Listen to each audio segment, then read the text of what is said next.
Maple. This is box elder, but it's a maple, and it has maple seeds. Little helicopters, those are edible. I eat the little green seed that's inside here. Just pop it out.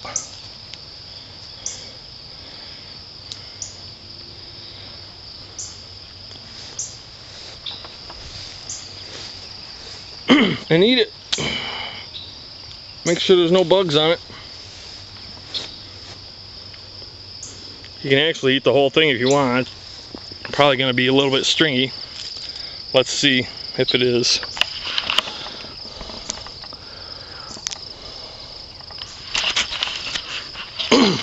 We have a red maple in our yard, and it has pretty big seeds inside of it.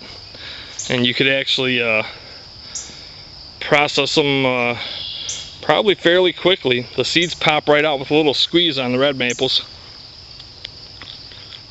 And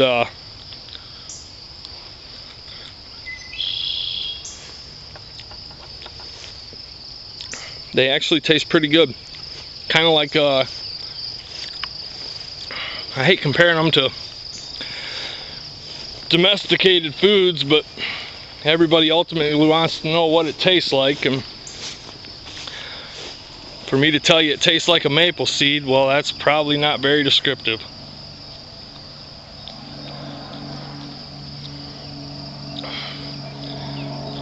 Kind of tastes like a bean, a pole bean, or actually like a bush bean. I think I grew some bush beans one year, and I'd go out to my garden and just munch them fresh out of the garden. That's what these taste like. If you eat the whole thing though, some part of it has I don't know, that's kind of interesting. Almost like when you first bite into it, you think it's going to be bitter, and then it tastes kind of sweet, and then it just kind of tastes like a green bean.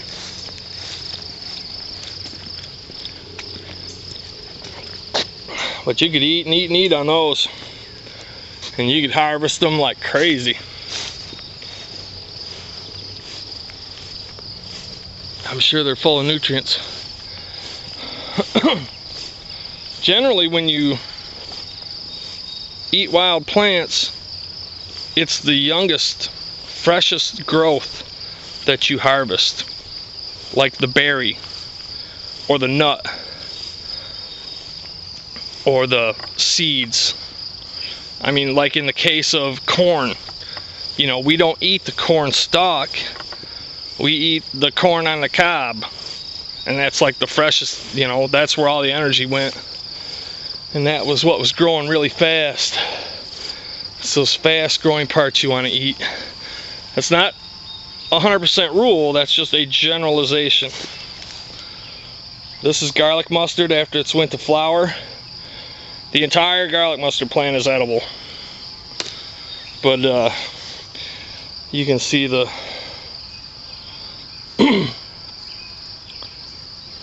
let's see here. Little seed pods and a little flower head and a little bit of stem. Make sure there's no bugs on it,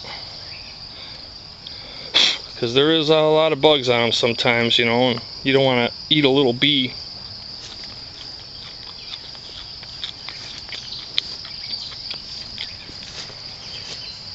You can pick that whole thing right off there and eat the whole thing. It's kind of bitter, but it does have a sweet flavor to it, even though it is bitter.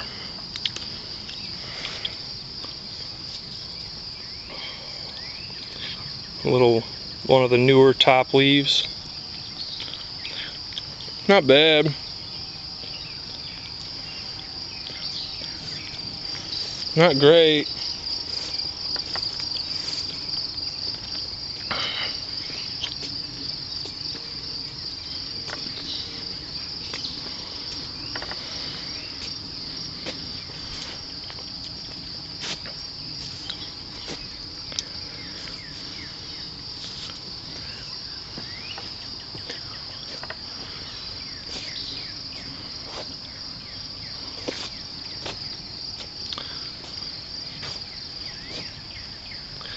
See, look at all them seeds, man.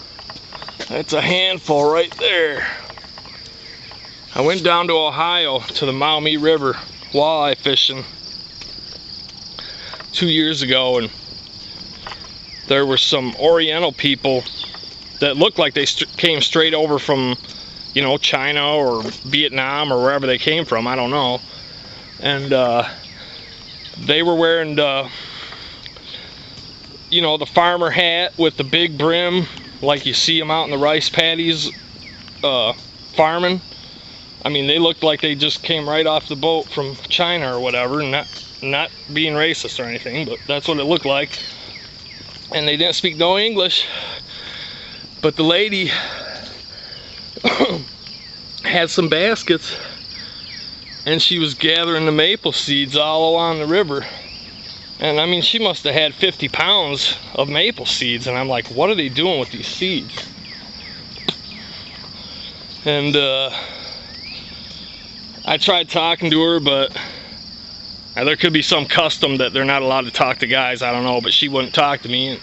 And she was just kind of minding her own business, and went back over to what I believe was her husband, and he said something to her, and she sat down. So I don't know, maybe he didn't want her over there talking to guys or something. But I thought they got to be eating these things.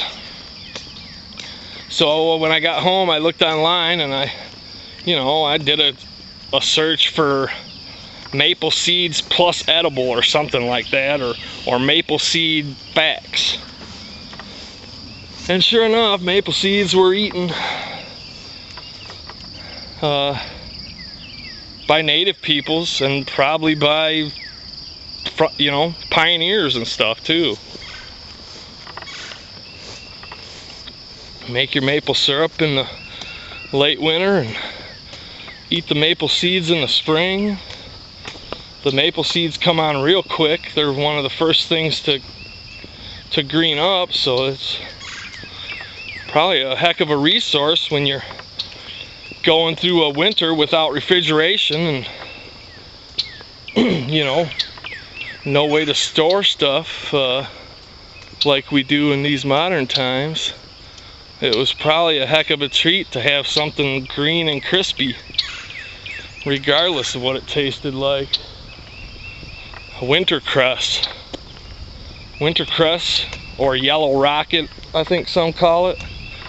It's another mustard family plant, and it's edible, but it's awfully bitter. But it was a food, you know, that pioneer people relied on, because when the winter was over, you know, these people were like a lot of times on the verge of starvation, especially if their crops didn't do good the year before. And here in Michigan, that was the case for a lot of people, because a lot of people got suckered into buying forest land that the forest company logged. They made all their money, and they turned around and they tricked people into buying the land, saying it was really fertile. Well, the land wasn't fertile and it wouldn't grow nothing. So these people essentially put their life savings into starvation, because the timber company wanted to make money off the land that they destroyed. And